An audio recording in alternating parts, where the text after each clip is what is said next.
I don't care what you think you saw, Marie. My son is deaf. He was born that way. The best specialists in 3 countries have confirmed it. The words hit the air like a gavel, final and dismissive. Marie stood in the doorway of the massive living room, her hands still trembling slightly from what she'd just witnessed. Across from her, Richard Ashford, billionaire, CEO, a man whose name opened doors in every capital city on earth, glared at her with the kind of contempt reserved for people who dared to question his version of reality. "Mr. Ashford, I understand, but I'm telling you what I saw." Ethan reacted when I... "Enough!" Richard's hand cut through the air. "You're a housekeeper. You dust furniture and wash dishes. You don't diagnose medical conditions?" Marie's jaw tightened, but she didn't back down. She'd worked in this house for 6 years, longer than any of the rotating staff Richard hired and fired on a whim. She'd learned when to be invisible and when to speak up. This was a moment that demanded she speak, even if it cost her everything.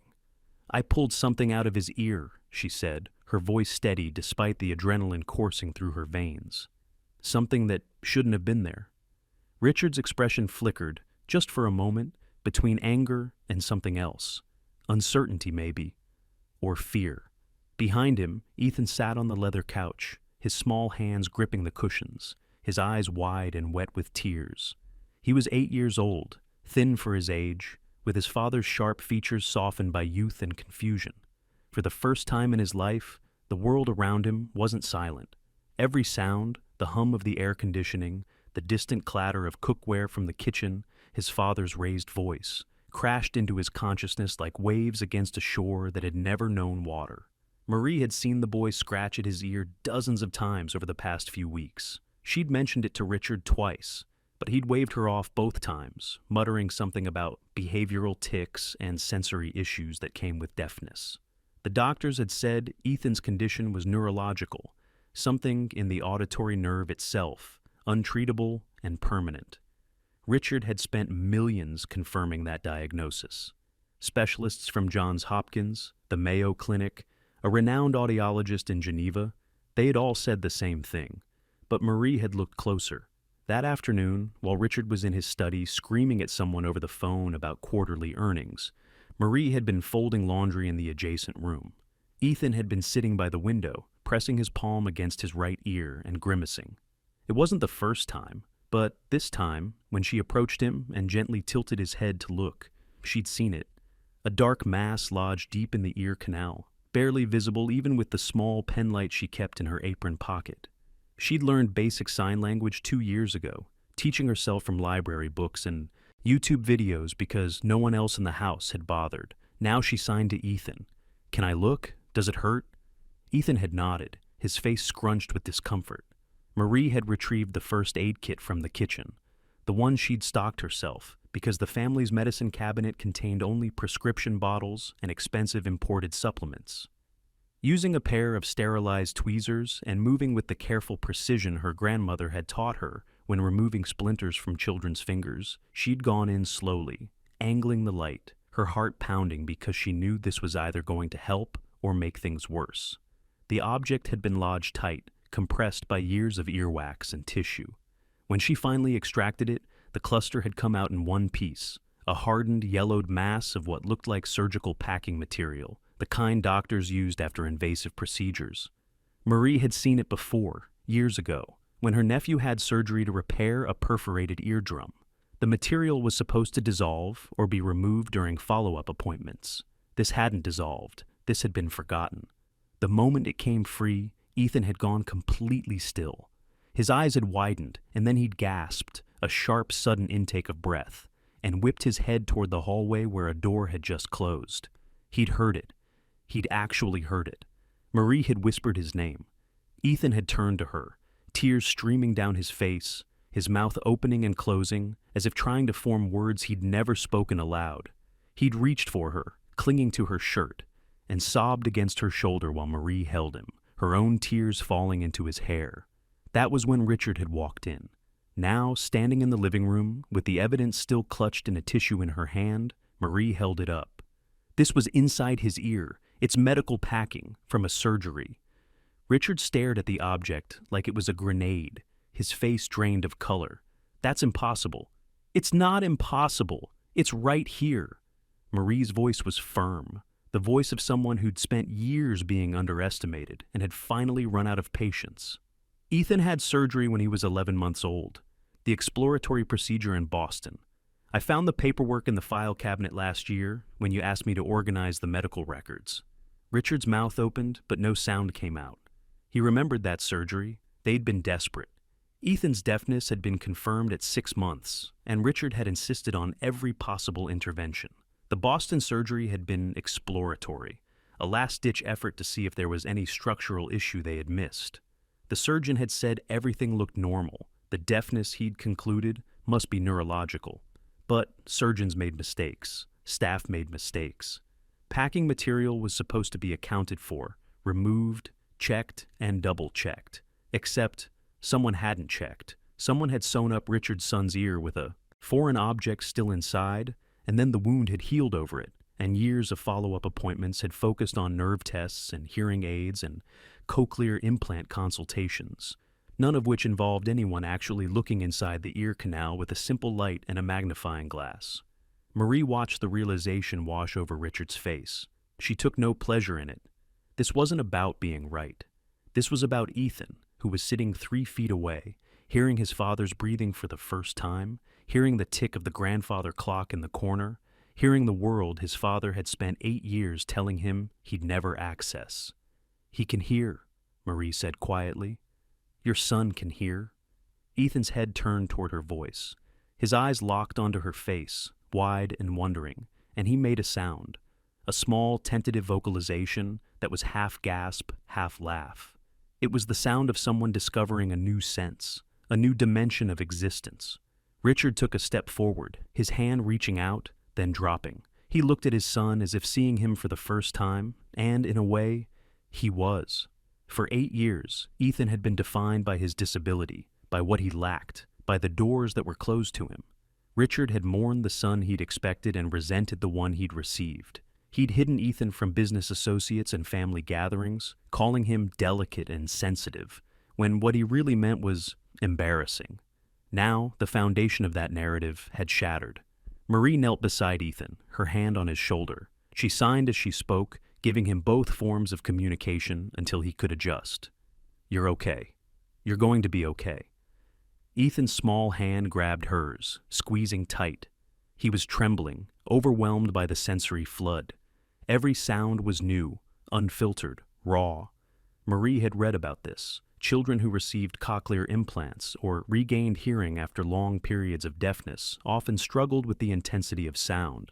The world wasn't gentle to new ears. She stood slowly, keeping herself between Ethan and his father, and met Richard's gaze. "He needs to see a doctor, a real examination, and he's going to need help adjusting. This is going to be difficult for him." Richard nodded stiffly. His throat worked, but when he finally spoke, his voice was hoarse.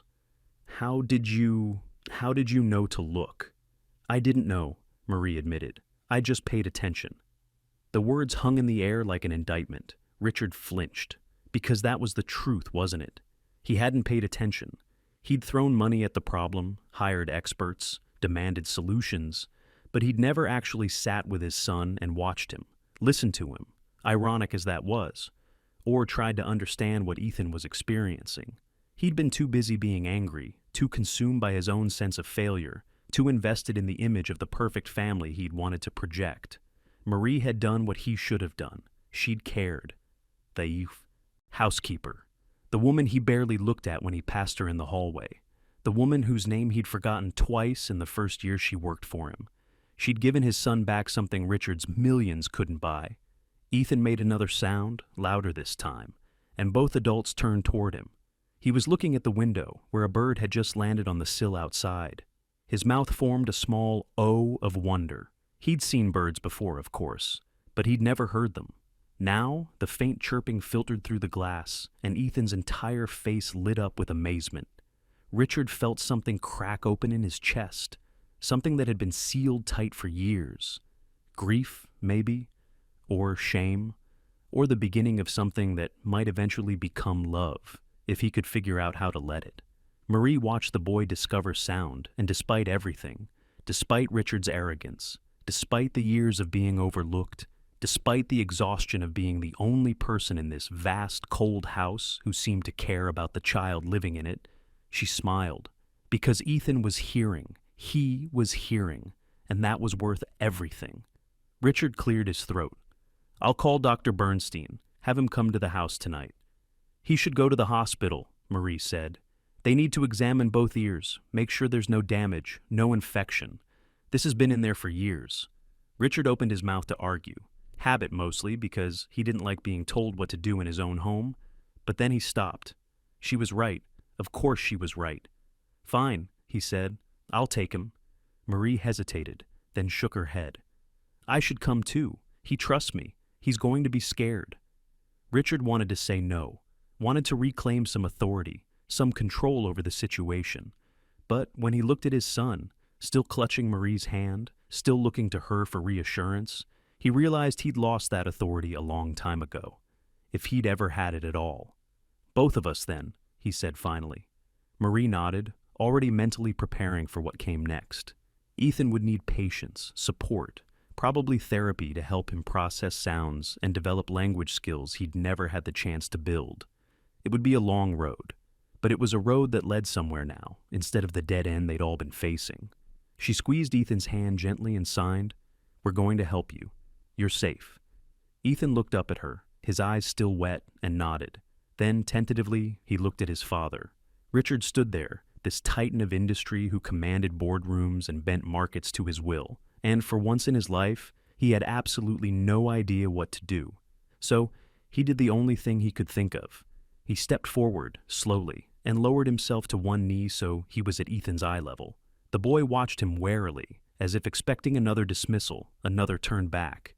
But Richard reached out, awkward, uncertain, and placed his hand on his son's other shoulder. "I'm sorry," he said. The words felt foreign in his mouth, rusty from disuse. I should have been better." Ethan couldn't fully understand the words yet, not orally anyway. But he understood the tone. He understood his father's face, the way it had softened, the way the hardness had cracked just enough to let something human through.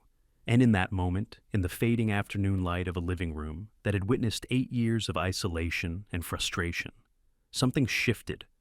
Not everything, not enough, but something. Marie watched, and she thought about all the times she'd wanted to quit this job, wanted to walk away from this cold house and this cold family. She thought about the other families she'd worked for, the ones who'd treated her like furniture, like she was part of the house itself, rather than a person with thoughts and feelings and worth.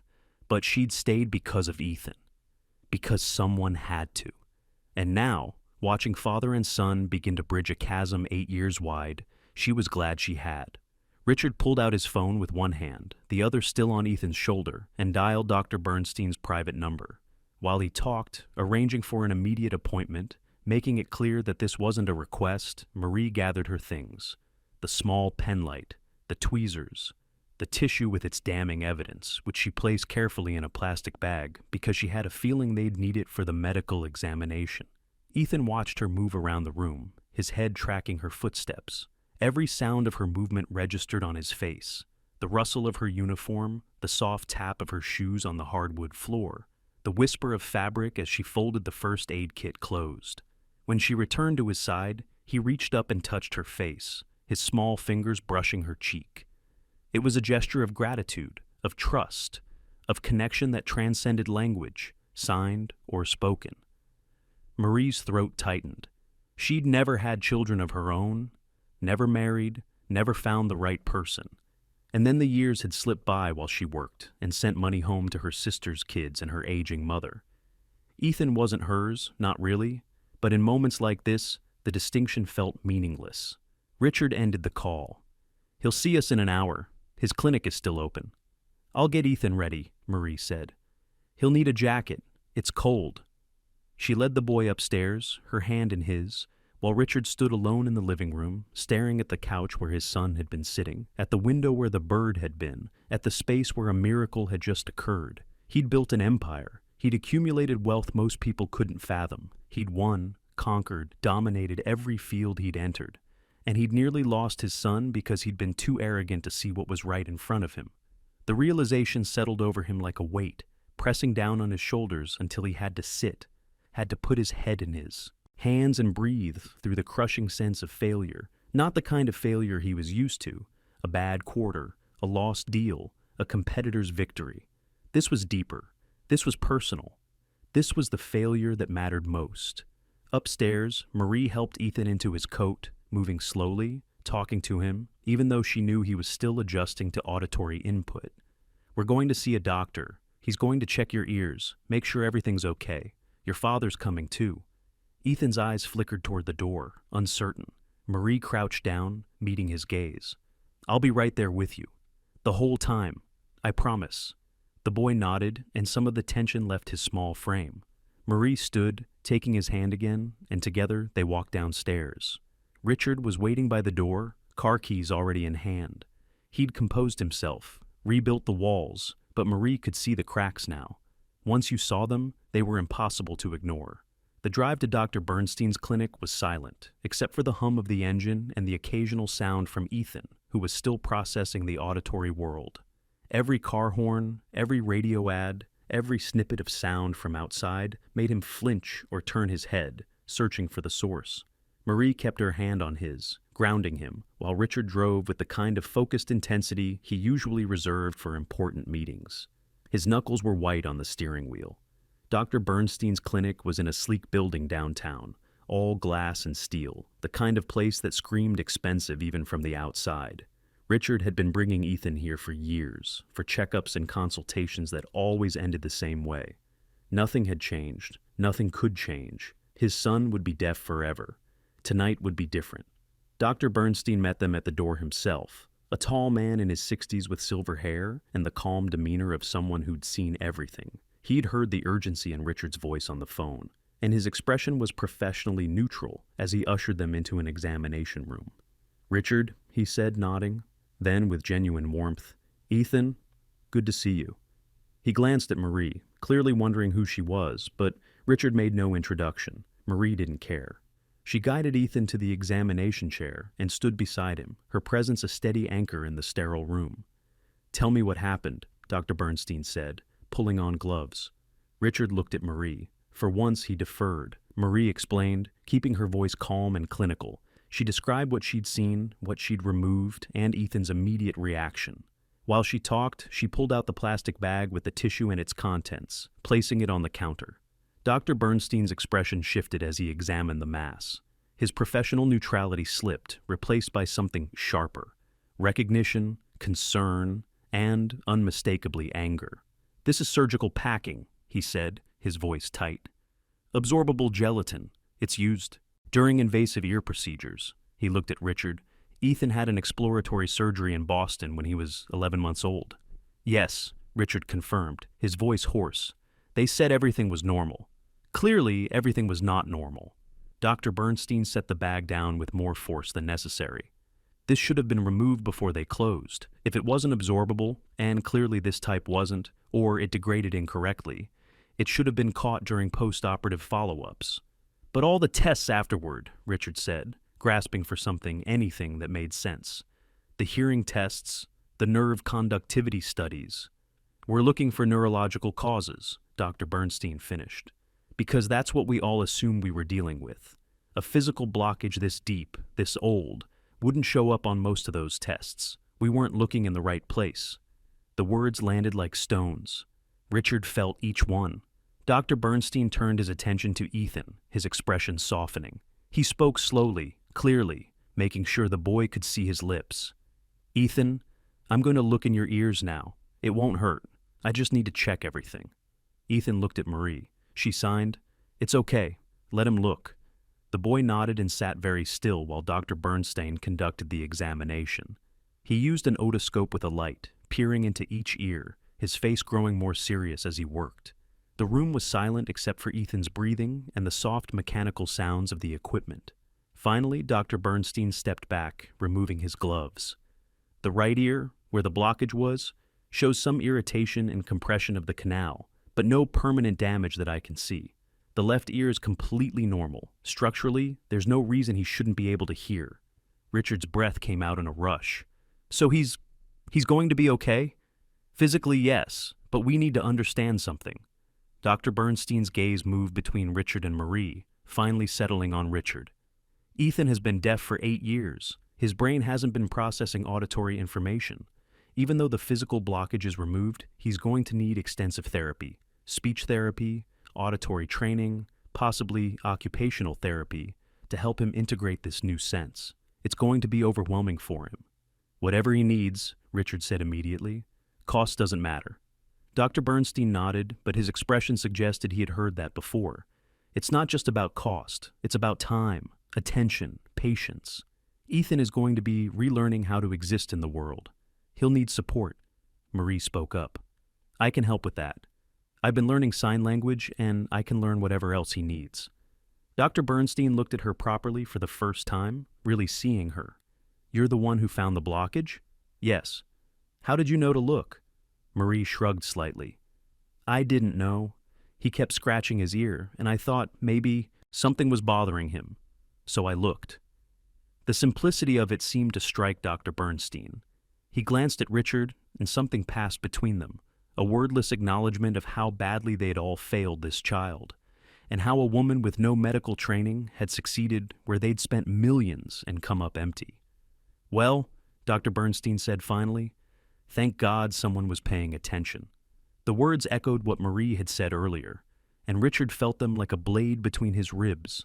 Dr. Bernstein prescribed antibiotics to prevent infection, recommended follow-up appointments, and gave them contact information for specialists who worked with children adapting to hearing. He spoke directly to Ethan when he could, making an effort to include the boy in his own medical discussion, which Marie appreciated and Richard hadn't even thought to do. When they left the clinic an hour later, night had fallen over the city. Ethan walked between them, still holding Marie's hand, his head turning toward every sound, the traffic, the voices of people passing by, the distant wail of a siren. Richard drove them home in silence, his mind racing. He was already thinking about what came next, contacting the Boston hospital, demanding answers, potentially filing a lawsuit. Someone had made a catastrophic error, and someone would pay for it. But beneath the anger, beneath the instinct to assign blame and seek retribution, was something quieter and more painful. Guilt. Because yes, the surgeon had made a mistake, but Richard had made mistakes too. He'd been so focused on fixing his son's deafness that he'd never actually tried to understand his son. He'd treated Ethan like a problem to solve rather than a person to know. Marie had done better with no resources, no training, and a fraction of the time. She'd done better because she'd cared enough to look. When they arrived home, the house felt different. The same massive structure, the same expensive furnishings, but the atmosphere had shifted. Ethan walked through the foyer, his eyes tracking the sound of the fountain in the courtyard, the echo of their footsteps on marble. Richard's wife, Catherine, appeared at the top of the stairs. She'd been at a charity gala downtown and had just returned, still in her evening gown, her face carefully made up. What's going on? Why did you take Ethan out so late? Richard opened his mouth, then realized he didn't know where to start. How did you summarize a day like this? Marie stepped in, her voice calm. Mrs. Ashford, there's been a development. Ethan can hear. Catherine's perfect composure cracked. What? He can hear, Richard repeated, his voice rough. There was a blockage, medical packing from his surgery in Boston. It's been there for years. Marie found it. Catherine's gaze snapped to Marie, then to Ethan, then back to Richard. That's impossible. It's not impossible. It happened. Richard rubbed his face, suddenly exhausted. Dr. Bernstein confirmed it.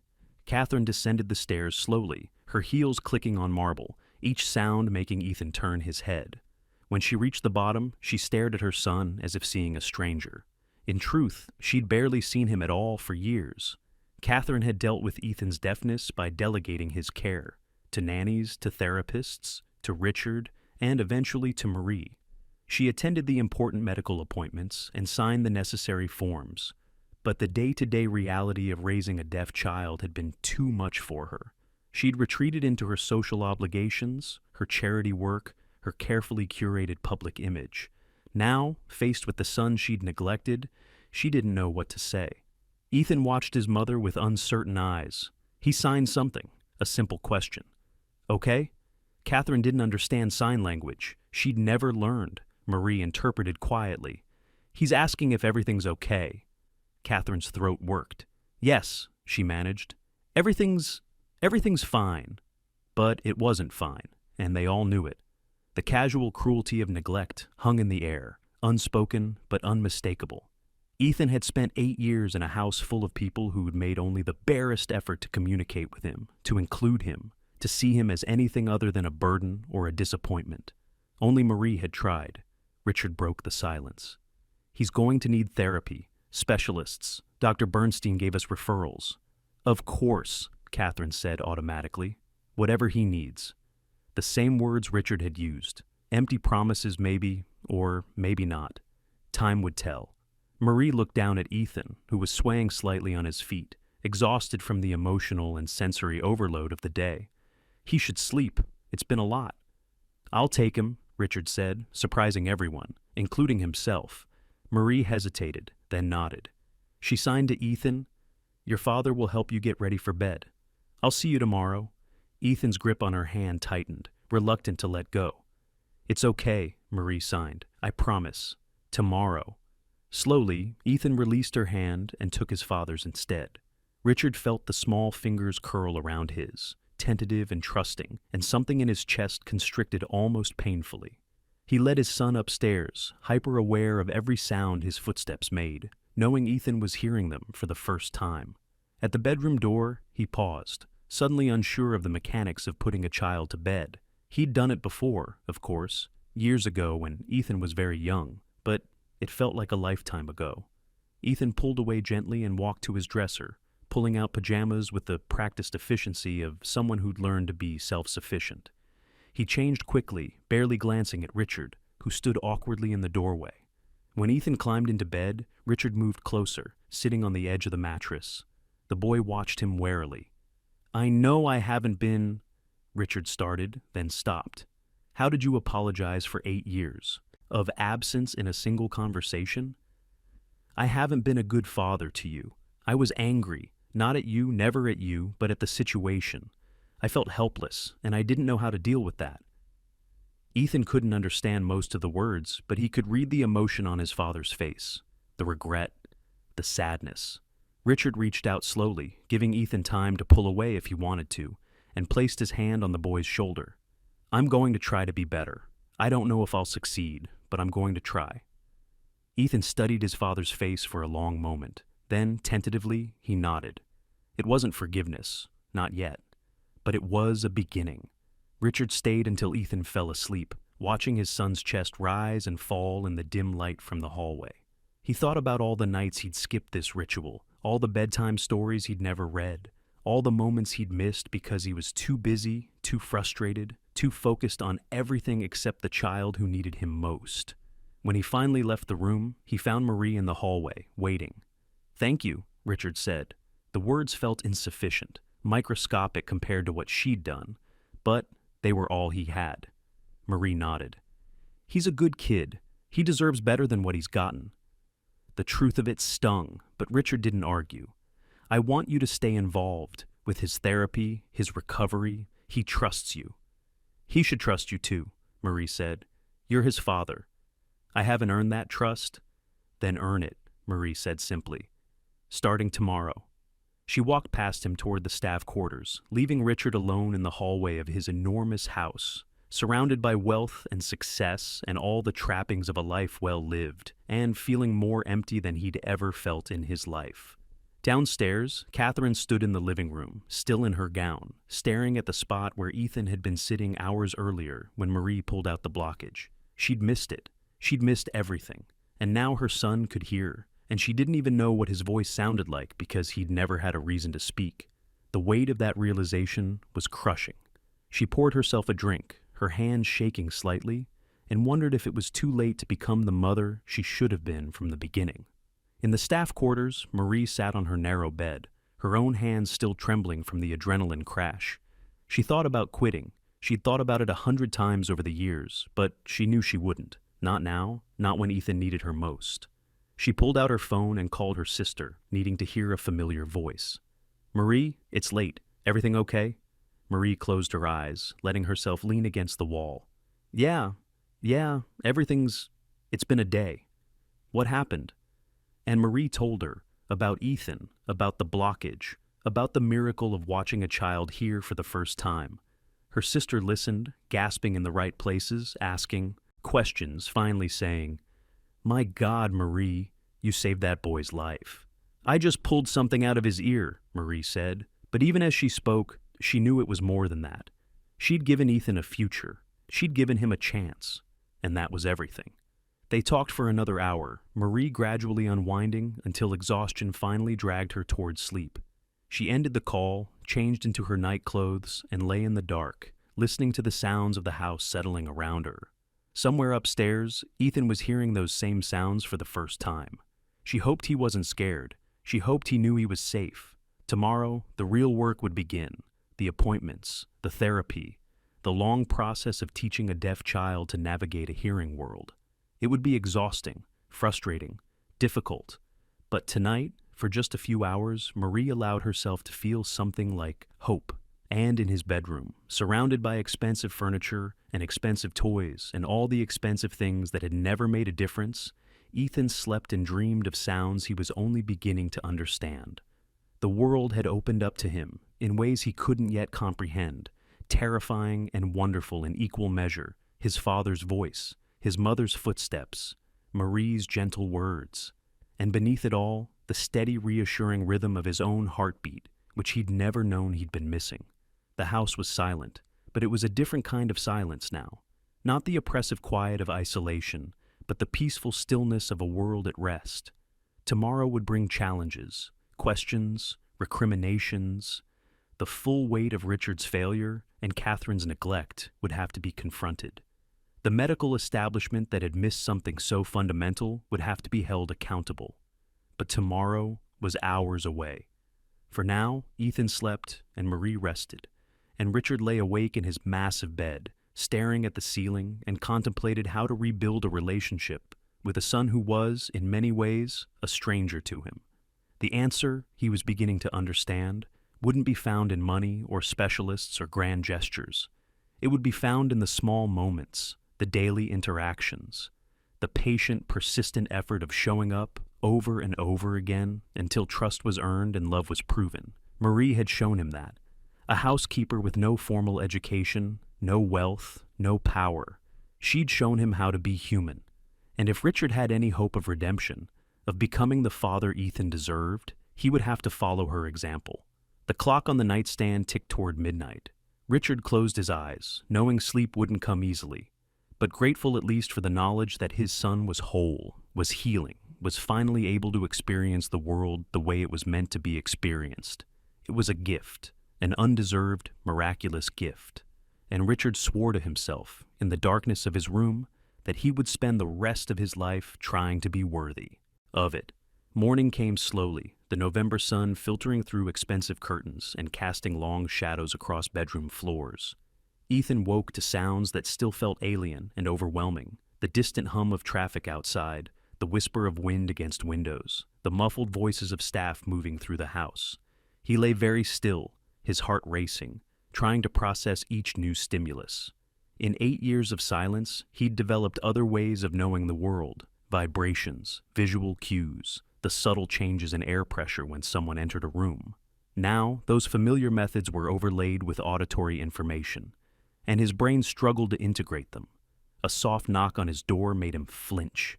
The door opened, and Marie stepped inside, already dressed in her uniform, her face kind and patient. She signed as she spoke, giving him both forms of communication. "Good morning. How did you sleep?" Ethan signed back, scared, too much noise. Marie's expression softened with understanding. "I know. It's going to take time. Your brain needs to learn what all these sounds mean." She crossed to the window and adjusted the curtains, dimming the room slightly. "We'll take it slow, one step at a time." Ethan nodded, grateful for her calm presence. He watched her move around his room, tidying small things that didn't need tidying, and realized she was giving him time to adjust, to wake up fully without rushing him. When she finally signed that breakfast was ready, he followed her downstairs, staying close, using her as a buffer against the sensory assault of the house.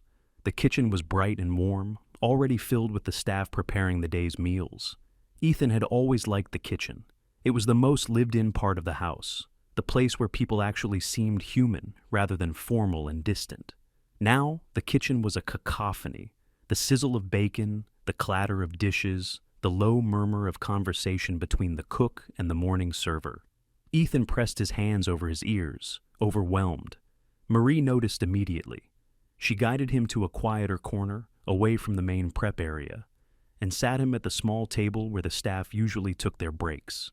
She brought him toast and juice, simple foods, and sat across from him while he ate. "Too loud?" she signed. Ethan nodded emphatically. "We'll work on it. Your ears are hearing everything the same volume right now. Eventually, your brain will learn to filter out background noise and focus on what's important." It sounded impossible to Ethan, but he trusted Marie. She hadn't been wrong yet. Richard appeared in the doorway, already dressed for work in an expensive suit, his phone in hand. He stopped when he saw Ethan, as if surprised to find his son in the kitchen rather than the formal dining room, where they usually took meals in isolation. "Ethan," he said, his voice softer than usual. "How are you feeling?" Ethan stared at his father, hearing the question but not entirely sure how to answer. He signed to Marie. What did he say? Marie interpreted, and Richard's face fell slightly. Of course. His son couldn't understand speech yet. He'd never learned to parse spoken language because he'd never needed to. Richard cleared his throat.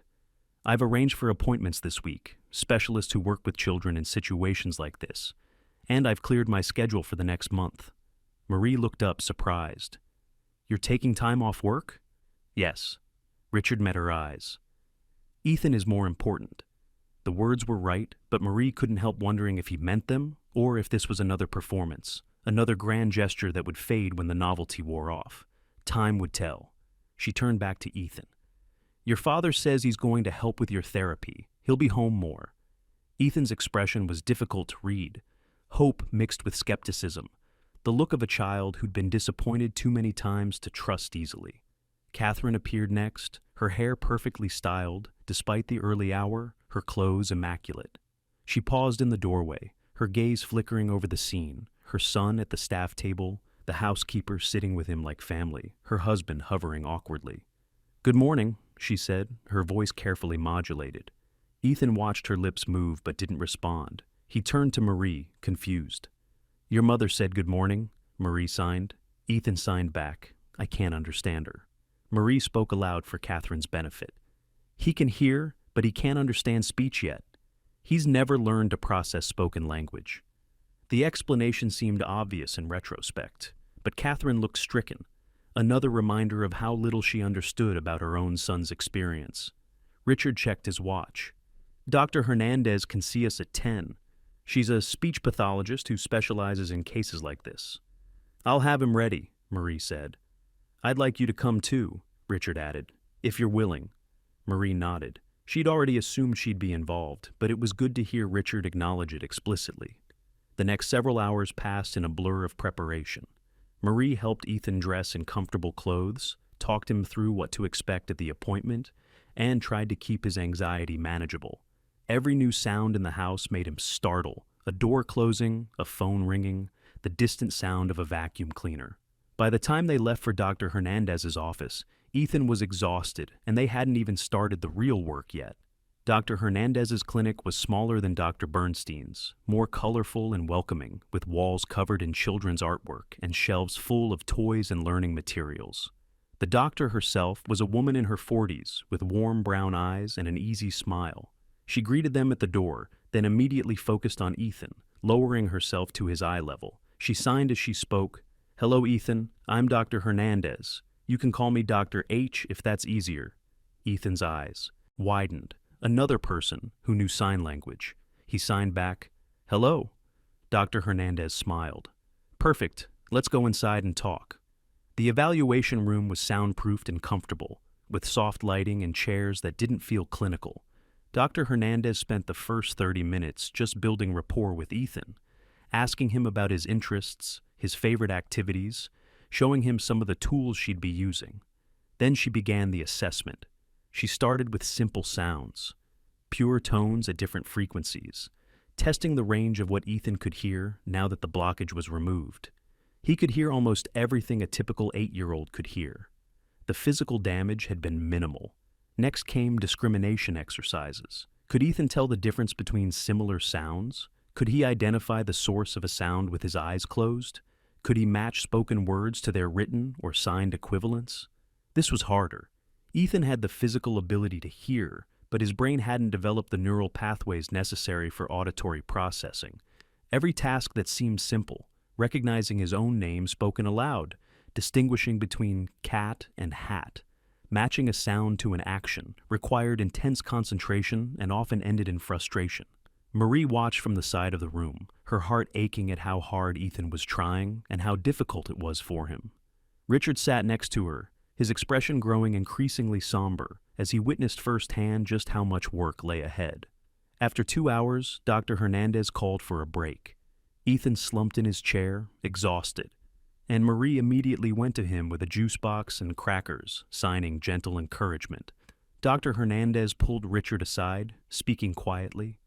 The good news is that there's no neurological damage. The auditory nerve is intact, and his brain is capable of learning to process sound. But I want to be clear about what we're facing. Ethan missed the critical period for language acquisition, roughly birth to age 5. His brain is less plastic now, which means learning to process speech is going to be significantly harder than it would have been if the blockage had been discovered earlier. But it's possible, Richard said. It wasn't a question. Yes, it's possible. With intensive therapy, and I mean intensive multiple sessions per week, he can learn. He'll probably never process language the same way a hearing child would, and he may always have some difficulty in the noisy environments or with complex conversations. But he can improve dramatically from where he is now. Richard absorbed this, his jaw tight. What about his education? He's been in a school for deaf children. We'll need to evaluate that. He may benefit from staying in a signing environment while he learns to process speech, or he may do better transitioning to a mainstream school with support services. It depends on how quickly he progresses. Marie spoke up from across the room. What can I do to help? Dr. Hernandez turned to her, her expression approving. You're the one who found the blockage? Yes? Then you're already doing more than most would.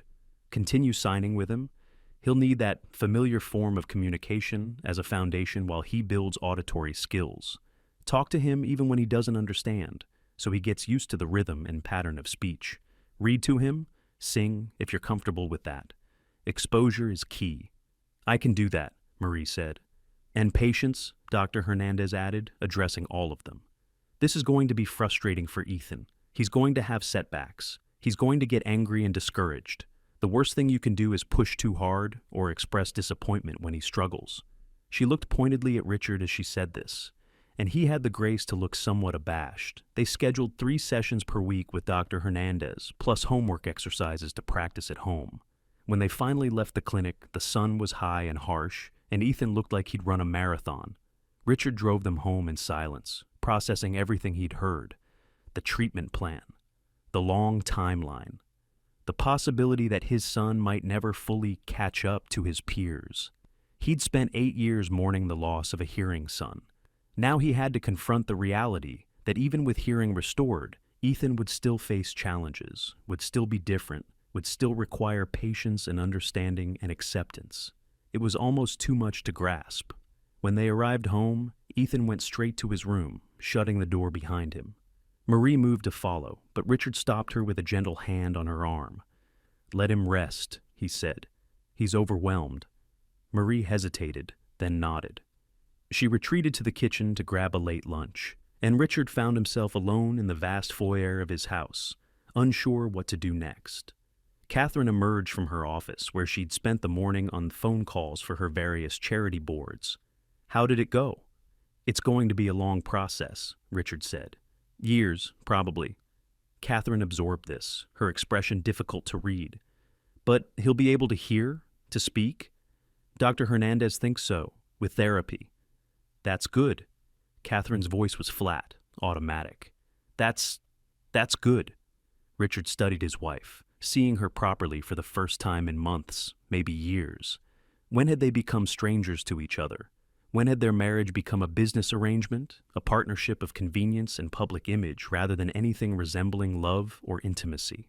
He couldn't pinpoint the moment. It had been gradual, a slow erosion over years of separate lives and separate priorities. "We should talk," Richard said. "About Ethan, about how we're going to support him through this." Catherine's carefully composed expression flickered. "I have a gala committee meeting in an hour." "Cancel it, Richard. Cancel it," he repeated, his voice firm, but not angry. "Our son needs us, both of us. Actually present, actually involved. The galas can wait." Catherine opened her mouth to argue, then closed it. She looked toward the stairs, toward Ethan's closed door, and something in her face crumbled. "I don't know how to talk to him," she admitted quietly. "I never learned to sign. I don't know what to say." "Then learn," Richard said. "Marie learned. If she can do it while working full-time and managing this entire household, we can do it too." It was the first time Richard had openly acknowledged just how much Marie did, how much they'd relied on her, while giving her no recognition or gratitude. Catherine heard it too, and flinched. "I'll cancel the meeting," she said finally. Richard nodded. "I'll find us a sign language tutor. We should have done this years ago." Catherine disappeared back into her office, and Richard stood in the foyer for another long moment, feeling the weight of 8 years of failure pressing down on him. But beneath the weight was something else, something that might have been determination or hope, or simply the stubborn refusal to fail again. He'd built an empire by refusing to accept defeat. Now he had to apply that same relentless drive to something that actually mattered, being a father to his son. He climbed the stairs slowly, his footsteps echoing in the cavernous space, and knocked gently on Ethan's door. No response, but he hadn't expected one. He opened the door carefully. Ethan was lying on his bed, staring at the ceiling, his hands over his ears again. The world was too loud, too much, and he had no way to turn it off. Richard approached slowly, sitting on the edge of the bed without speaking. He waited, patient in a way he'd never been before, until Ethan finally lowered his hands and looked at him. Richard pulled out his phone and opened a note-taking app. He typed slowly, "I know this is hard. I know you're scared. I'm sorry I wasn't there before. I'm here now." He showed Ethan the screen. The boy read it, his eyes tracking the words. And then he did something Richard didn't expect. He reached out and took his father's hand, holding it tightly. They sat like that for a long time, father and son, connected by touch, if not yet by words, while the afternoon sun stretched shadows across the floor and the house settled into its rhythms around them. It wasn't enough. It didn't erase 8 years of absence or undo the damage that had been done. But it was a beginning, and sometimes a beginning was all you needed. The days that followed established a new rhythm in the Ashford house. Ethan's therapy sessions became the central organizing principle of the family's schedule, everything else bending around them. Richard kept his promise and cleared his calendar, delegating responsibilities to his executives and attending every appointment, every exercise, every small milestone. Catherine tried. She found a private sign language instructor and began taking lessons 3 times a week, practicing the alphabet and basic phrases with an intensity she usually reserved for organizing charity auctions. Her signing was stilted and slow, but it was an effort, and Ethan seemed to recognize that. Marie continued to be Ethan's primary support, the constant in his rapidly changing world. She was there for the therapy sessions, the homework exercises, the difficult moments when Ethan broke down crying from frustration and exhaustion. She praised his successes, comforted his failures, and never wavered in her patient belief that he could do this. The medical malpractice lawsuit moved forward too, though Richard kept the details away from Ethan. The hospital in Boston had launched an internal investigation and issued a formal apology, but that wasn't enough. Richard wanted accountability, wanted to ensure that no other child would suffer the way his son had suffered. His lawyers were confident they had a strong case. The surgical packing should have been removed or confirmed, dissolved before closing the incision. Post-operative checks should have caught the foreign object. Years of follow-up appointments should have included basic visual examinations of the ear canal. Every level of care had failed. Richard attended depositions and strategy meetings with a cold fury that even his most hardened negotiating partners had rarely seen. This wasn't business. This was personal. But even as he pursued justice in the courts, Richard was learning a harder lesson at home, that legal victories meant nothing if you couldn't be present for the person you were fighting for. Ethan was changing daily. His vocabulary of recognizable sounds grew from a handful to dozens, then hundreds. He learned to associate specific sounds with specific actions or objects: the beep of the microwave, the chime of his father's phone, the distant bark of a neighbor's dog. Speech was harder. His vocal cords had never learned to form words, and now, at 8, the task of training them felt Sisyphean. Dr. Hernandez worked with him patiently, starting with simple sounds, building up to phonemes, then syllables, then words. She would demonstrate, her hand on her throat to show the vibration. Ethan would try, his face scrunching with effort, and produce something approximating the sound. Close, but not quite right. Good, Dr. Hernandez would sign and speak simultaneously. Again. And Ethan would try again, and again, and again, until his throat hurt and his frustration boiled over, and Marie had to step in with gentle redirection. Progress was measured in millimeters, not miles. After 6 weeks of intensive therapy, Ethan could recognize his own name spoken aloud. After 8 weeks, he could produce a handful of single-syllable words. Go, no, yes, more. It didn't sound like typical speech. The words were slurred and uncertain, his tongue and lips uncertain of their positions. But they were words, and they were his, and the first time he said, "Marie," out loud she cried. Richard was there for that moment. He watched Marie kneel down and hug his son, watched Ethan repeat the word, "Marie, Marie," with growing confidence, and felt something crack open in his chest again. That same feeling he'd had the night Marie pulled the blockage out, the night everything changed. Pride, love, regret for all the time he'd wasted. Catherine was at a charity luncheon that day. When Richard told her about it later, she smiled and said all the right things, but he could see the pain in her eyes. She'd missed another milestone, another moment that mattered. They were trying to bridge the gap, both of them, but the chasm was 8 years wide and filled with accumulated resentments and regrets. Some nights, Richard and Catherine would sit together in their bedroom after Ethan was asleep and talk, really talk, about what they'd done wrong, what they could do better, whether their marriage had anything left worth saving. Those conversations were hard. They stripped away pretense and forced both of them to confront uncomfortable truths about who they'd become. "I was ashamed," Catherine admitted one night, her voice barely above a whisper. "When Ethan was diagnosed, I felt like I'd failed, like his deafness was somehow my fault, some genetic flaw I'd passed on. So I ran from it, from him." Richard had no comfort to offer because he'd done the same thing. They'd both abandoned their son in different ways, and now they were facing the consequences. "We can't undo it," Richard said finally, "but we can do better going forward." "Can we?" Catherine looked at him, her eyes red. "Or are we just going through the motions until the guilt fades and we go back to how things were?" The question hung between them, unanswered because neither of them knew, but they kept trying. Catherine attended more therapy sessions, even when her schedule was packed. She practiced signing with Ethan every evening, their conversations simple and stilted but genuine. She learned her son's favorite foods, his favorite books, the small details she'd never bothered to learn before. Richard cut his work hours in half, delegating more and more to his executives until his business partners began to worry about his commitment. Let them worry, he thought. He'd spent his entire adult life building his company. For once, he was going to build something else, a relationship with his son. He hired a sign language tutor for himself too, and practiced religiously. His signing was better than Catherine's. He approached it with the same methodical intensity he applied to business negotiations. But it still felt inadequate. The language had so much nuance, so much emotional content, and he was barely scratching the surface. But Ethan appreciated the effort. Richard could see it in the way the boy's posture relaxed when his father signed instead of speaking, in the way he'd sometimes sign back without Marie needing to interpret. 4 months after Marie pulled the blockage out, Ethan had his first real conversation using spoken words. It was halting and slow, his pronunciation still rough, but it was unmistakably communication.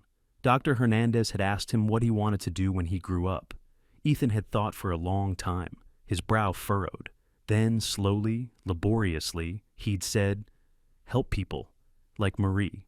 The words were simple, but the sentiment behind them was profound. Ethan had spent 8 years being helped, being the recipient of care and therapy and attention.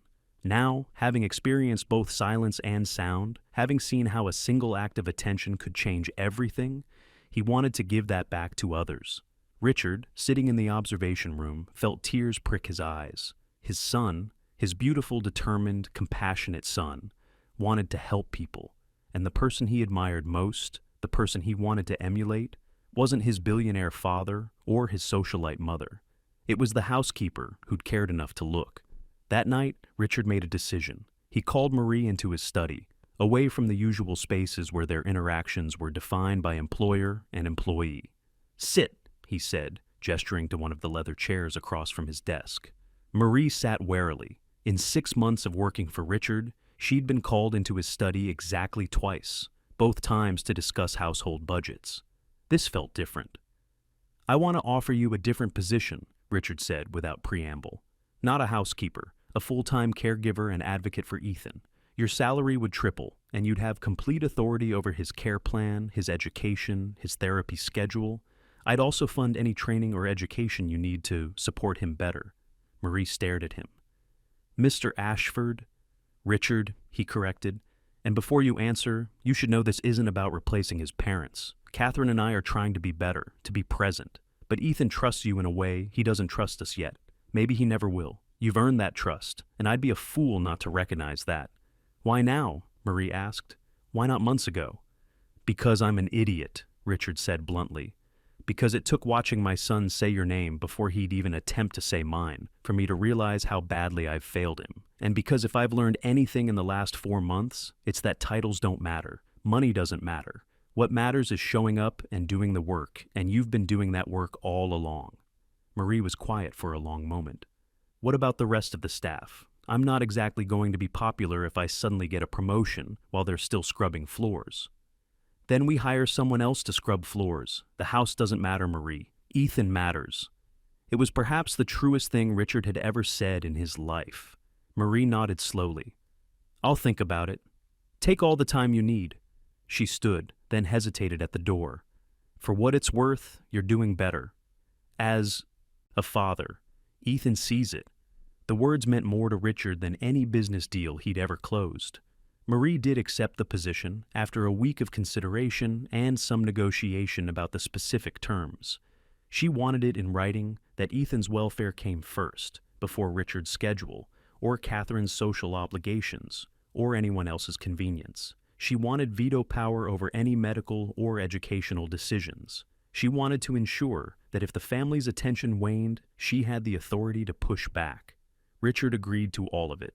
The formal announcement was made to the rest of the staff, who reacted with a mixture of surprise and, in some cases, resentment. But Marie had always been professional and fair, and most of them came around quickly. A new housekeeper was hired, a woman in her 50s who'd worked for wealthy families before and knew how to navigate the politics.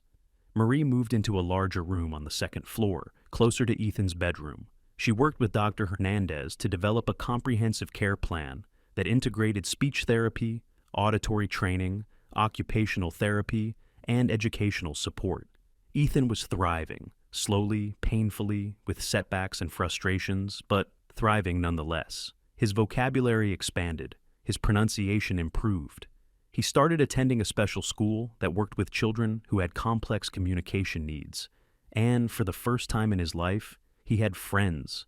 Other kids who understood what it was like to navigate a world that wasn't designed for them. Richard watched his son grow and change and felt a mixture of pride and grief. Pride for who Ethan was becoming. Grief for all the time they'd lost, for all the moments that could never be reclaimed.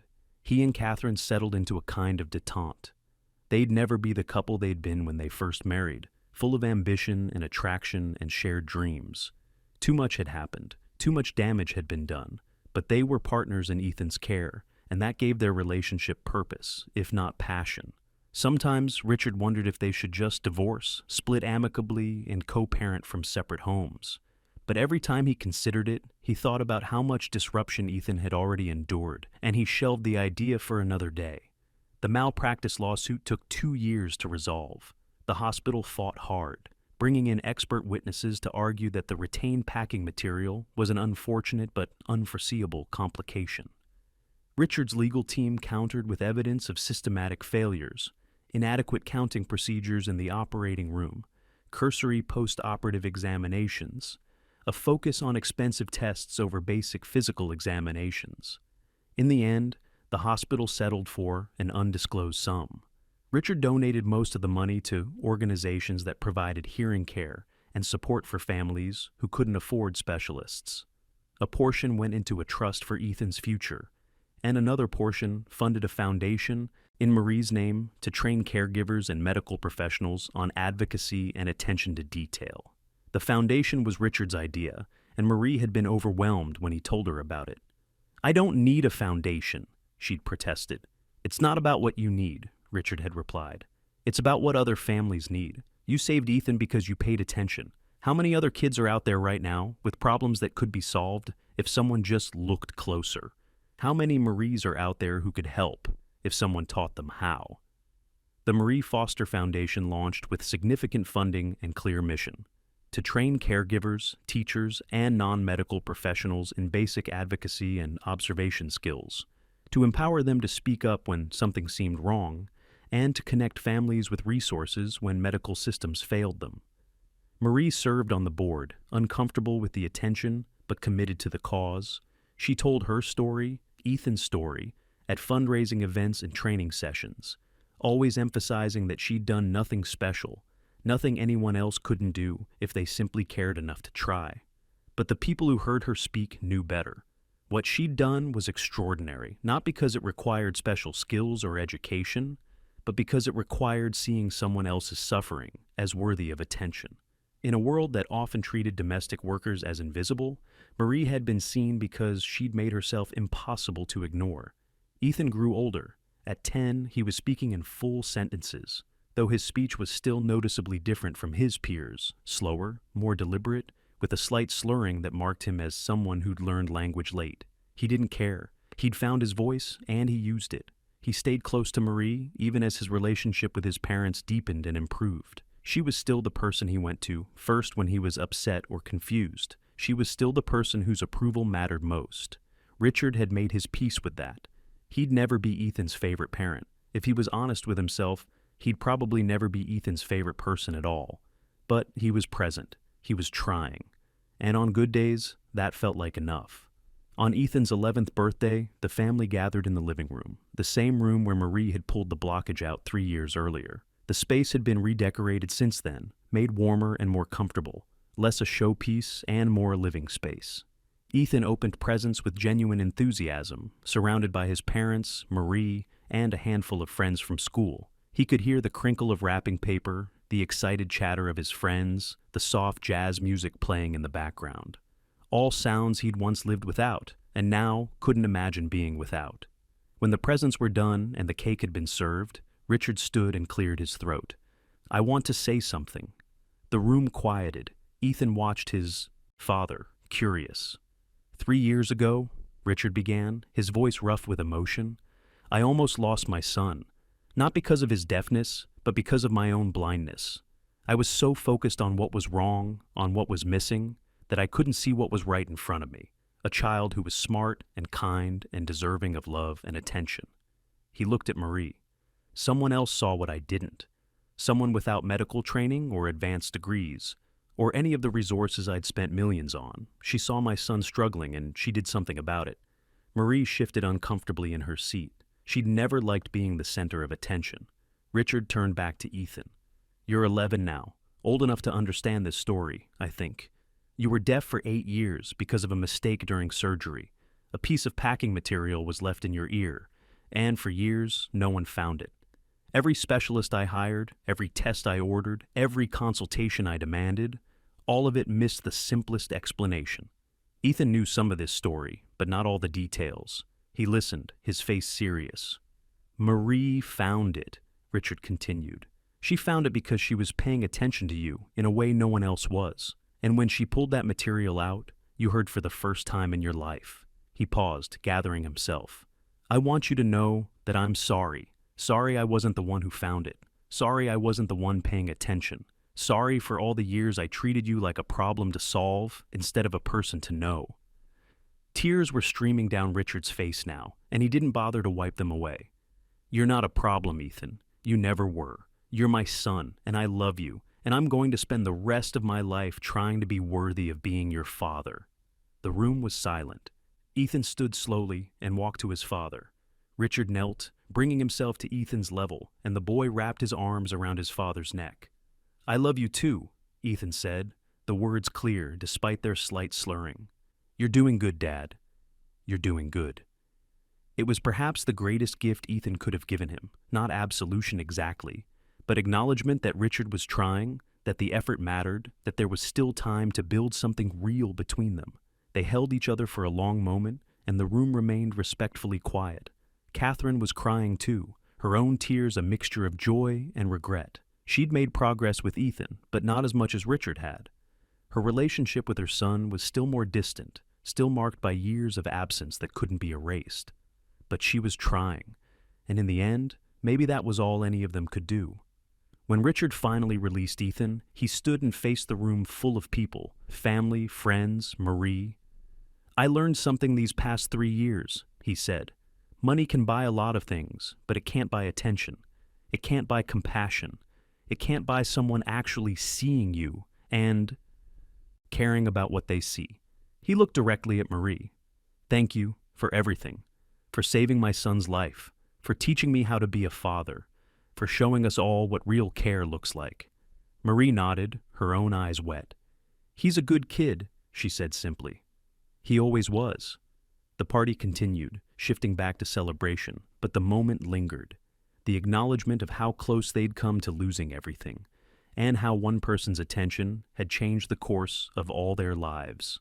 Later that night, after the guests had left and Ethan was asleep, Richard stood in the living room alone. He looked at the spot where Ethan had been sitting that afternoon 3 years ago, the spot where Marie had knelt and pulled out the blockage that had stolen 8 years of his son's life.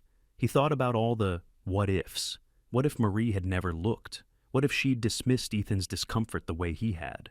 What if she'd been too intimidated by his authority to insist on examining his son?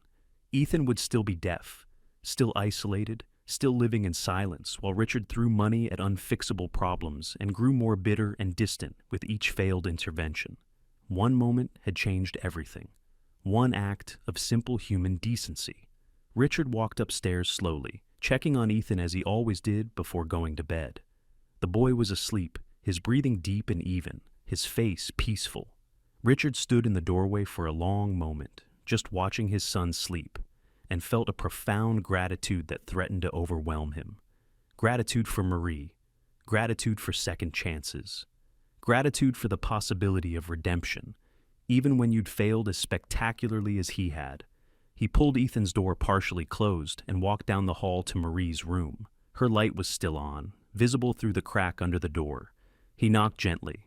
"Come in," she called. Richard opened the door. Marie was sitting at her desk, reviewing Ethan's therapy schedule for the coming week, a notebook open in front of her, filled with notes and observations.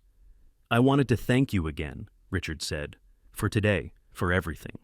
Marie set down her pen. "You already thanked me, at the party, in front of everyone. I know, but I wanted to say it again, privately. You gave me my son back. There's no amount of money, no gesture, nothing I could ever do that would be enough to repay that." "I didn't do it for repayment," Marie said. "I did it because it was the right thing to do." Richard nodded. "I know. That's what makes it extraordinary." They were quiet for a moment, the weight of 3 years of shared history hanging between them. They'd never be friends exactly. The power dynamic of their relationship made that complicated. But they were something. Allies, maybe. Partners in Ethan's care. "He's going to be okay," Marie said. "He's strong, resilient. He'll face challenges, but he'll get through them." "Because of you," Richard said. "Because of all of us," Marie corrected. "You're a better father than you were 3 years ago. Catherine's a better mother. Ethan has support, resources, people who care about him. That's what makes the difference." Richard wanted to argue, wanted to insist that Marie was the linchpin, the person without whom none of this would have been possible. But he knew she'd deflect again, so he just nodded. "Good night, Marie. Good night, Richard." He left her to her work and returned to his own bedroom, where Catherine was already asleep. He lay in the darkness, thinking about the journey they had all been on, the distance they'd traveled from, that afternoon when everything changed. He thought about Ethan's voice, still developing but unmistakably real. He thought about the foundation bearing Marie's name, spreading her message of attention and advocacy to thousands of families. He thought about the lawsuit, the victory that had felt hollow because it couldn't undo the damage but had at least ensured accountability. Most of all, he thought about the future.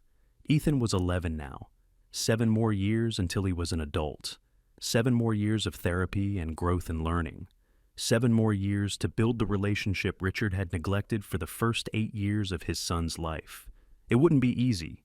There would be setbacks and frustrations and moments when old patterns reasserted themselves. But Richard was determined. He'd spent his whole life being relentless in business.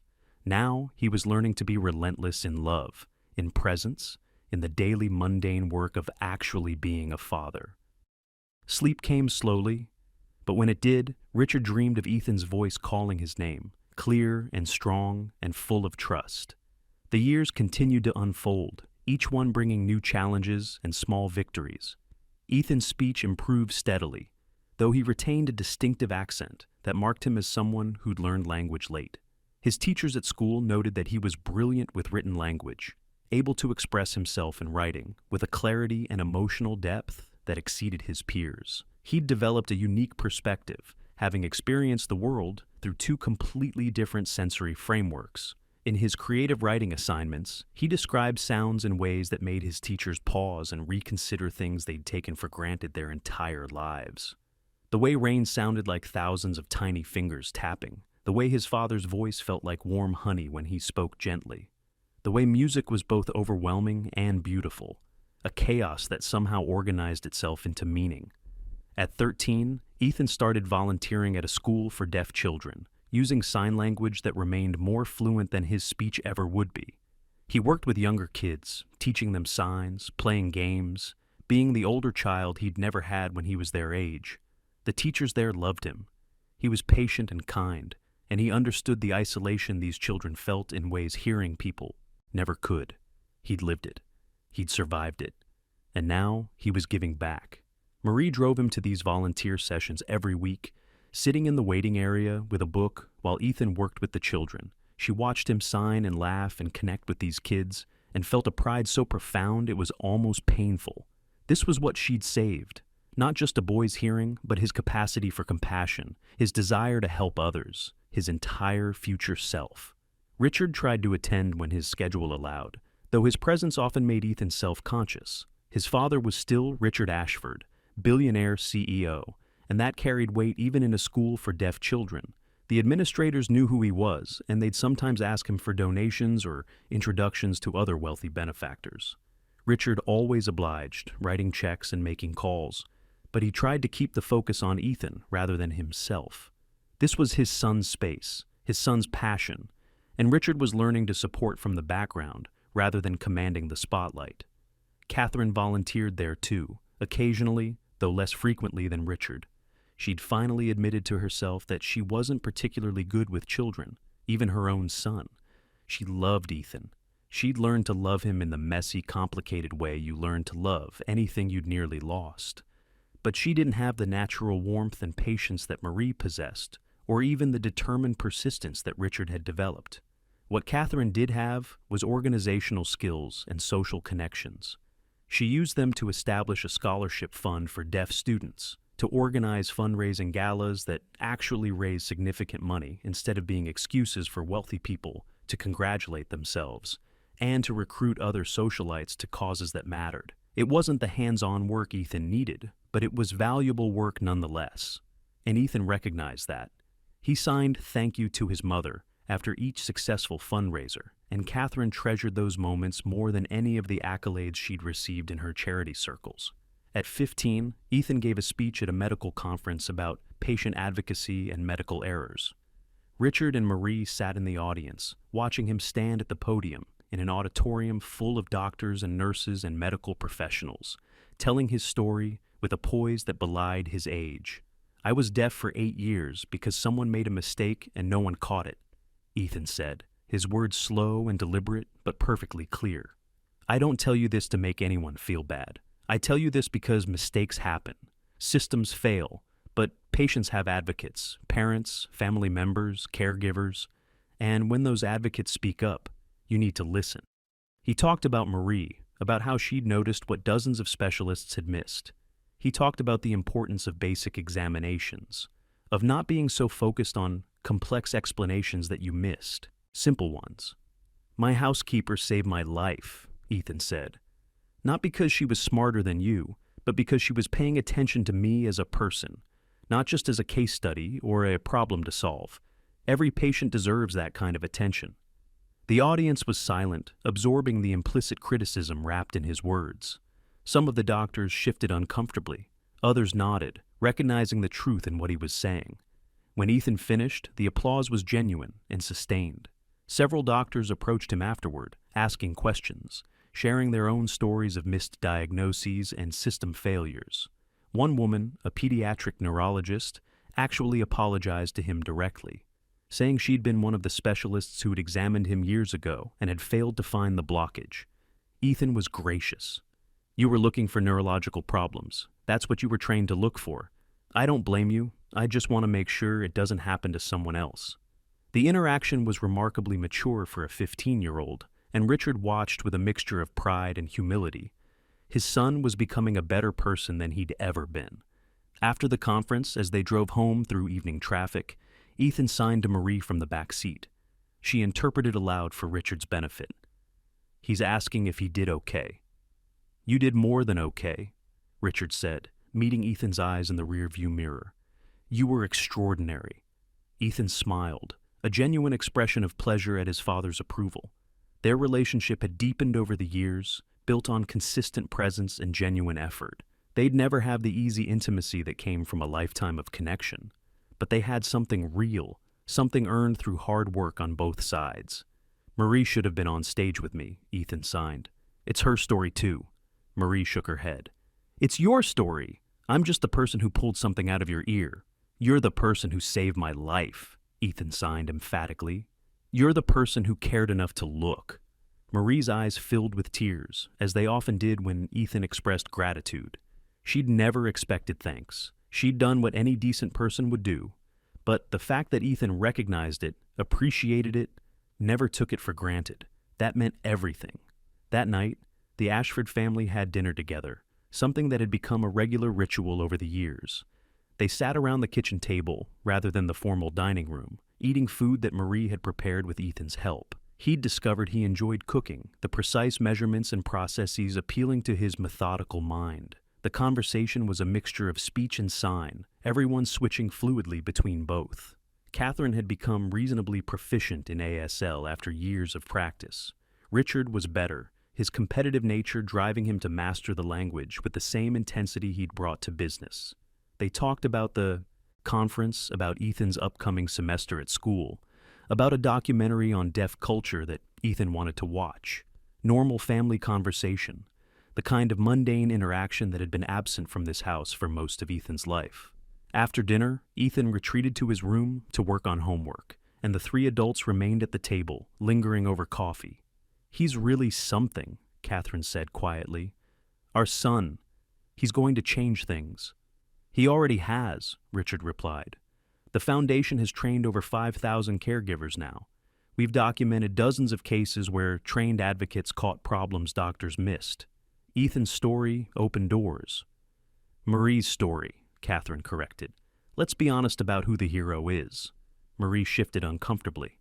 There are no heroes. There's just people doing their jobs, people paying attention. That's what we teach in the trainings. You don't need to be special, you just need to care. But not everyone does care, Richard said. That's the problem. Not everyone would have looked twice at a child scratching his ear. Not everyone would have had the courage to contradict a billionaire who'd already made up his mind about his son's diagnosis.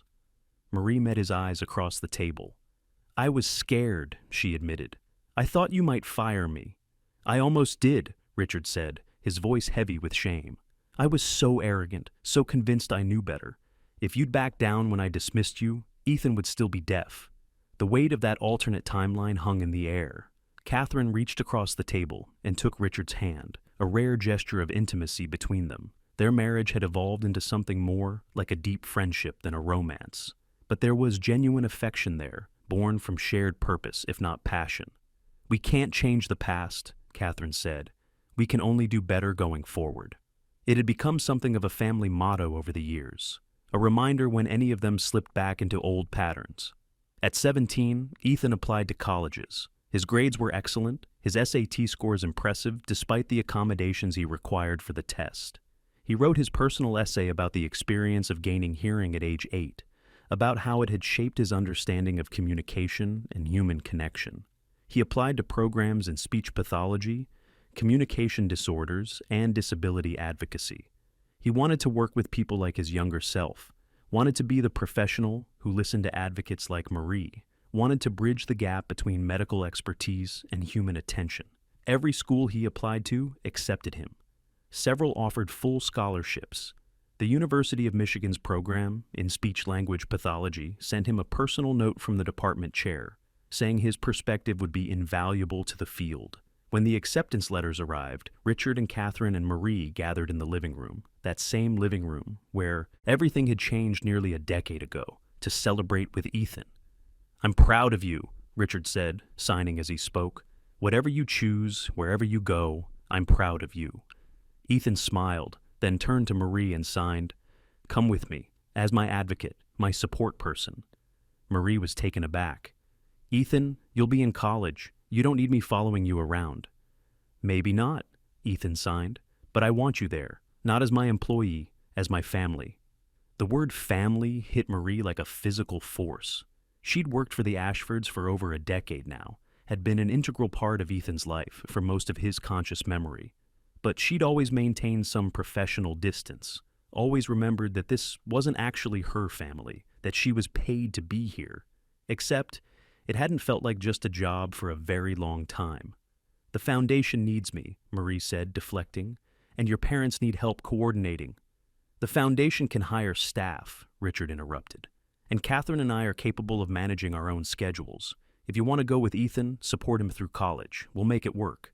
Marie looked at each of them. Richard, who'd transformed from an arrogant tyrant into a devoted father.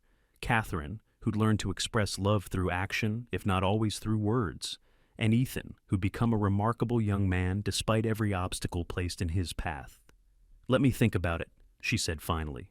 Ethan nodded, patient as always, and the conversation moved on to which school he should choose, the pros and cons of each program. But later that night, Marie sat in her room and really considered the question. She was in her early 40s now, had spent more than a decade of her life dedicated to Ethan's care. She'd poured herself into his recovery, his education, his development. She'd sacrificed relationships, opportunities, the possibility of her own family. Did she want to continue that for 4 more years? Follow him to college, be the support person in the background of his adult life?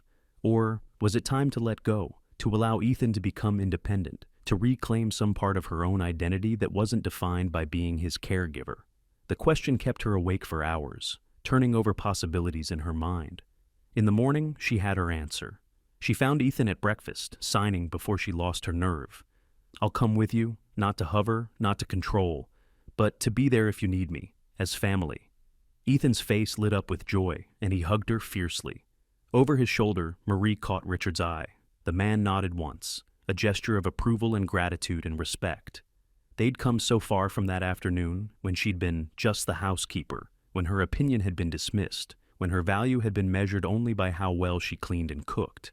Now she was family, not by blood, but by choice and commitment, and the kind of love that was built rather than inherited. Ethan chose the University of Michigan, drawn by their excellent program and the personal attention from faculty. The months before he left were a flurry of preparation, shopping for dorm supplies, arranging accommodations with the Disability Services Office, meeting with his assigned academic advisor to discuss his needs. Marie helped with all of it, while also making arrangements for her own housing near campus. She wouldn't live in the dorms with Ethan, that would be too intrusive, but she'd be close enough to help if he needed her. Richard and Catherine wrestled with their own feelings about Ethan leaving, They'd spent nearly a decade rebuilding their relationships with him, and now he was going away. It felt too soon, even though they knew it was the natural progression of things. The day they drove him to Michigan was emotional for everyone. Richard loaded boxes into the SUV with military precision, checking and rechecking the inventory. Catherine fussed over details, making sure Ethan had emergency contacts and insurance information and all the documentation he might need. Marie was quiet, her own emotions carefully controlled, focused on keeping Ethan calm and centered as they navigated this major transition. The drive took most of the day. When they finally arrived at campus, the place was swarming with new students and their families. Everyone searching for parking in dorm buildings and trying to navigate the chaos of move-in day. Ethan's roommate was already there when they arrived at the dorm room, a friendly kid from Ohio named Marcus, who was studying engineering. Marcus didn't know about Ethan's history, and Ethan preferred it that way. He introduced himself, explained that he was hard of hearing and sometimes needed people to speak clearly or repeat things, and left it at that. Marcus took it in stride, the way most of his generation did. Disability was just another characteristic, not a defining tragedy. Richard and Catherine helped unpack boxes, arrange furniture, set up Ethan's computer and desk. Marie organized his closet and bathroom supplies, making sure he knew where everything was. They worked together efficiently, this cobbled-together family unit, until the dorm room looked lived in and ready. When it was time to leave, the goodbyes were harder than any of them expected. Catherine hugged Ethan tightly, whispering something in his ear that made him nod and hug her back. Richard gripped his son's shoulder, his eyes suspiciously wet, and signed, "I'm proud of you. Call if you need anything." Marie was last. She pulled Ethan into a long embrace, feeling the boy who'd once been 8 and scared and overwhelmed by sound, now grown into a young man ready to face the world. "You're going to be amazing," she signed when they finally pulled apart. "Don't forget that." "I won't," Ethan signed back. "Thank you for everything." "Thank you," Marie replied, "for letting me be part of your life." They left him there, standing in the doorway of his dorm room, waving as they walked down the hallway. All three of them were crying by the time they reached the parking lot. The drive back home was quiet. They'd given Ethan what he needed: the tools, the support, the confidence to navigate the world on his own. Now they had to trust that it was enough. Marie settled into her apartment near campus, a small but comfortable place within walking distance of Ethan's dorm. She'd arranged a part-time position with the university's Disability Services office, using her experience to help other students and their families navigate accommodations and advocacy. It kept her busy and gave her purpose beyond just being Ethan's support person. She was building her own life while remaining available for his. Ethan called her often in those first weeks, video calls where he'd sign frantically about classes and friends and the overwhelming stimulus of college life. Marie listened, offered advice when asked, and mostly just provided a stable presence while he adjusted. Richard and Catherine called too, checking in on both Ethan and Marie, making sure everyone was settling in. Okay. The house back home felt too large and too quiet without Ethan's presence, and they were grappling with empty nest syndrome in their own ways. Richard threw himself into the foundation, expanding its programs and reach. Catherine focused on her charity work with renewed intensity. They were doing what they'd always done, filling empty spaces with productivity, but now they were doing it together, partners in purpose, if no longer in passion. As Ethan's first semester progressed, he began to thrive. His professors recognized his unique perspective and encouraged him to speak up in classes, to share insights that only someone who'd experienced both deafness and hearing could provide. He joined the campus ASL club, teaching sign language to hearing students and connecting with other deaf and hard-of-hearing students. He started dating, awkward first attempts that made Marie smile when he told her about them, remembering her own stumbling early relationships. He was becoming himself, independent and confident and whole.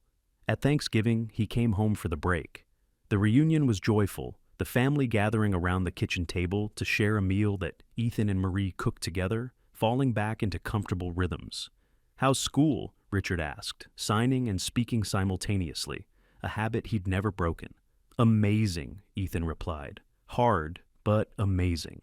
I'm learning so much about communication pathology, about how the brain processes language. It's fascinating." He talked for hours about his classes, his research projects, his plans for the future. He wanted to work with children who'd experienced late-onset hearing or had undergone cochlear implant surgery. He wanted to be the therapist who understood from personal experience what his patients were going through. Richard listened, asking thoughtful questions, genuinely interested in his son's passion. Catherine contributed observations from her charity work, making connections between Ethan's studies and real-world needs. Marie mostly just smiled, content to watch this family that had been so broken come together in ways that felt natural and real. After dinner, Ethan pulled Marie aside, his expression serious. "I've been thinking," he signed, "about my story, our story. I want to write about it. Maybe a book, or at least a long essay. But I wanted your permission first." Marie was surprised. "My permission? It's your story too," Ethan signed. "What you did, what you risked. I don't want to share that without your blessing." Marie considered this. She'd always been private, had never wanted attention or recognition, but she thought about all the other caregivers out there, all the other people who were dismissed and overlooked, and she realized that maybe sharing the story could help them feel seen. "You have my blessing," she signed. "Tell the truth, all of it, the good and the bad." Ethan hugged her. "Thank you." He spent the rest of the break working on the manuscript, interviewing Marie and his parents, gathering medical records and documentation. He wrote with remarkable honesty, not shying away from his father's initial dismissal, his mother's absence, or his own struggles with anger and frustration during his recovery. But he also wrote about redemption, about how people could change, about how one act of attention could ripple outward and transform multiple lives. The manuscript was finished by the end of his sophomore year. Richard used his connections to get it in front of publishers, and within months, Ethan had a book deal. The Sound of Attention, a memoir of medical failure and human compassion, was published the summer before Ethan's junior year. It received significant media coverage, both because of Richard's prominence in the business world and because of the compelling nature of the story itself. Ethan did interviews on morning shows and podcasts, always making sure to credit Marie, to emphasize that the hero of his story wasn't him, but the woman who'd cared enough to look. Marie was pulled into the spotlight too, uncomfortable but gracious, doing interviews alongside Ethan when he asked her to. She told her side of the story, the simple observation, the decision to check despite Richard's dismissal, the moment when Ethan first responded to sound. "I just did what anyone should do," she said in every interview. "I paid attention." But journalists and readers recognized that just paying attention was actually revolutionary in a world where people, especially domestic workers, especially women of color, were trained to be invisible. The book became a bestseller. Hospitals added it to their training programs. The foundation's reach expanded exponentially. Ethan's story became a case study in medical advocacy, in the importance of listening to caregivers, in the dangers of dismissing observations from people without formal credentials. Richard read the book in one sitting, tears streaming down his face as he confronted his own failures in print. Ethan hadn't spared him, hadn't softened his initial arrogance or his years of neglect. But he'd also documented the change, the growth, the genuine effort Richard had made to become better. It was fair, more than fair, and Richard was grateful for that. Catherine read it too, alone in her office, grappling with her own portrayal, the woman who'd run from her son's disability, who'd hidden behind charity work and social obligations. She'd known she'd failed Ethan, but seeing it documented in her son's own words was devastating. She called Ethan that night. "I'm sorry," she said, her voice breaking. "I'm so sorry for all of it." "I know," Ethan replied gently. "You've shown me you're sorry. You've been showing me for years. That's what matters." Forgiveness, Ethan had learned, wasn't a single moment. It was a process, ongoing and renewable, earned through consistent action rather than eloquent apology.